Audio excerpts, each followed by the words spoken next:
प्रवीण कुमार शर्मा जी, राजस्थान से। श्री हरिवंश महाराज जी। महाराज जी, परिवार में पूज्य भाई जी और पूज्य स्वामी रामसुखदास जी महाराज जी की वाणी जी सुनी और वाणी जी का अनुसरण करते आ रहे हैं। परिवार में एक भागवतिक वातावरण है, जिससे ये दास भी प्रभु के चरणों में समर्पित और हरिनाम का प्रयास कर रहा है। महाराज जी, मानव देह प्राप्त हुआ, हरिनाम लेने का अवसर भी प्राप्त हुआ। महाराज जी, अभी क्या हो गया है कि दो भाग से हो गए हैं मन के। एक भाग तो भगवत नाम और सुनना चाहता है और लेना चाहता है, दूसरा भाग दैत्य राक्षस जैसा है, जो विषय वस्तुओं को सामने लाकर खड़ा करता है। तो ऐसे में महाराज जी, द्वंद्वात्मक स्थिति यहाँ।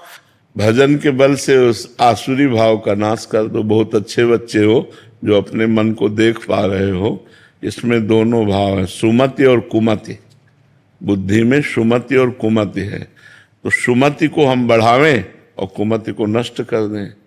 दैवी संपदा को बढ़ावें, आसुरी संपदा को नष्ट कर दें। तो जो हमारे अंदर आसुरी भाव है, इसे नष्ट करना पड़ेगा, और ये भजन के प्रभाव से नष्ट होगा। जितना आप भजन करोगे उतने आसुरी भाव नष्ट हो जाएगा। नहीं, इसका आकर्षण भोगों के प्रति होता है और बहुत गंदा होता है, और ये इतना मलिन होता है कि फिर अगर ये बना रहा संस्कार अंदर, वासना, तो कहो 50 वर्ष तक दबी रहे, 50 वर्ष तक, और इसके बाद अवसर आया तो मतलब बड़ा आश्चर्य होता है।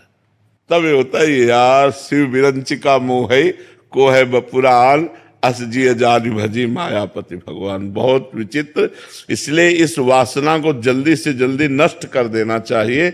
सत्संग के प्रभाव से, भजन के प्रभाव, अगर दबी रही तो वो है, और वो है तो कहीं ना कहीं, कभी ना कभी अगर संयोग बना तो नष्ट कर देगी। वो बहुत बुरी तरह नष्ट कर देगी।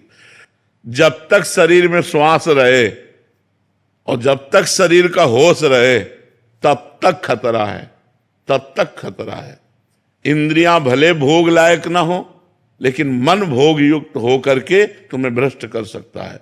इसलिए वासना को नष्ट करना है। बात यह है, एक बार देवर्षि नारद जी ने जनक जी से पूछा कि आप विदेह कैसे हैं? आपकी रानी हैं, आपके संतान हैं, राजपाट है, और आप विदेह स्थिति तो अवधूत महापुरुषों की होती है, शरीर का होश नहीं है। और ऐसी थी जनक जी की स्थिति। तो उनका आज आराम करो, कल सभा में बताएंगे, चर्चा करेंगे। आज तो आप आराम कीजिए।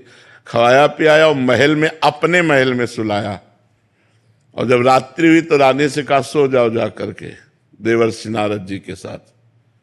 तो आज्ञा का पालन हुआ, तो गए। जब उन्होंने देखा कोई स्त्री आके सो, तो वो खसके दीवाल की तरफ, और तो और खसके। जब दीवाल मिली तो दीवाल की तरफ करवट करके वो कुछ बोले नहीं। थोड़ी देर में उठी चली गई हूँ। सुबह नारद जी गए और जनक जी से कहा, कौन स्त्री को भेजा? क्योंकि आपके महल में आपकी आज्ञा के बिना स्त्री नहीं जाएगी। तो क्या हुआ महाराज? बोले मैं देखा कि स्त्री है तो खसक गए। फिर क्या हुआ?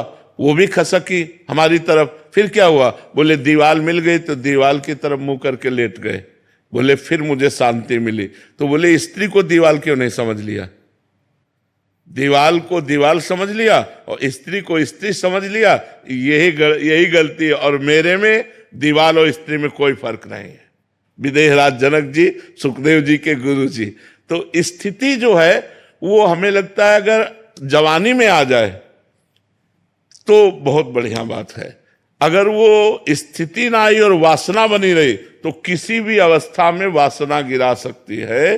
तो वासना का नाश किए बिना उपासना परिपक्व नहीं होती। तो हमको ज्ञान के द्वारा, या फिर जैसे हम गृहस्थ में हैं तो हम ब्याह करें, संसार में जाएं नाम जप करते हुए, और उसको ज्ञान के द्वारा देखें कि आखिरकार इसमें जो आकर्षण है क्या सुख है।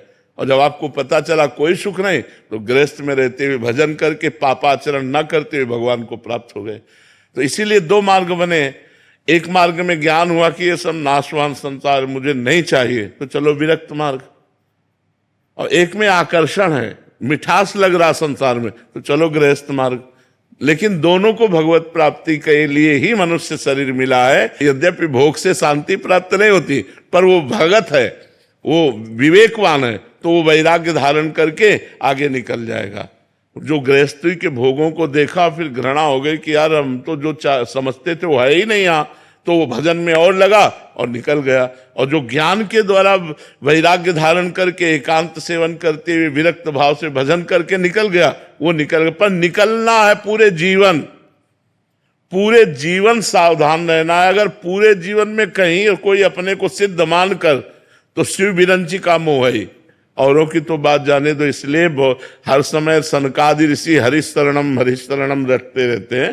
तो वासना को अवसर न दिया जाए, वासना को धीरे धीरे नष्ट कर दिया जाए भजन बल से, तो ही बात बनेगी। मन से बचना है, संसार से थोड़ी बचना है।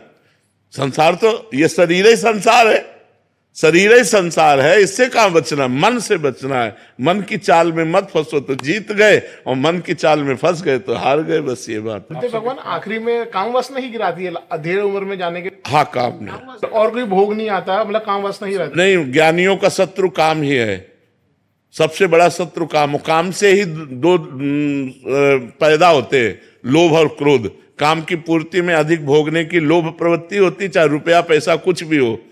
जब कामना पूर्ति होती है तो लोभ पैदा होता है, और जब कामना की पूर्ति में बाधा होती है तो क्रोध पैदा होता है। और क्रोध और लोभ दोनों स्मृति का नाश कर देते हैं। स्मृति के नाश होने से बुद्धि भ्रष्ट हो जाती है, बुद्धि भ्रष्ट होने से सर्वनाश हो जाता है। कामा संजायते क्रोधा, क्रोधा स्मृति विभ्रमा, स्मृति भ्रंशात बुद्धिनाशो, बुद्धिनाशात प्रणश्यति। नाम जप और सावधानी। हमको पता है कि हमारे पास अगर ये भोग रहा तो मैं बच नहीं पाऊंगा, तो फिर मुझे दूरी बना के रहना चाहिए, भागना चाहिए, उस भोग से हटना चाहिए, उसके नजदीक नहीं जाना चाहिए। और जब भगवान की कृपा से पता चल गया कि अब शांति हो गई, तो फिर भय की कोई बात ही नहीं। जैसे हम अपनी बहन के पास कैसे बैठते हैं, हम अपनी बेटी के पास कैसे बैठते हैं, बिल्कुल निर्भय होकर बैठते हैं, कोई भय थोड़ी लगता है, क्योंकि वो मेरी बहन है, वो मेरी बेटी। ऐसे सब माताएं बहनें जब हमारी दृष्टि में आ जाएं कि हमारी श्री जी है, हमारी श्री जी की सखियां हैं, तो कोई परेशानी नहीं। जब तक भोग्या स्त्री दिखाई दे रही है तब तक भयानक दोष है, और ये दोष कभी भी कहीं भी किसी को भी गिरा सकता है। इसलिए बचने की आवश्यकता है, और बच गया तो जीत गया। बचाने वाले भगवान ही है, करो सदा तिनके रखवारी, जिम बालक राखे महतारी। तो भगवान बचाते हैं, नहीं तो सबके जीवन में एक मोड़ ऐसा आता है जहां गिरने के चांस होते हैं, वहीं भगवान। सीम की चाप सके को तासु, बड़ रखवार रमापति जासु। भगवान जिसके रक्षक है वही बच पाता है, नहीं तो मिट्टी में मिला दे, ऐसी माया है, सब मिट्टी में मिला दे, किया कराया सब चौपट कर दे।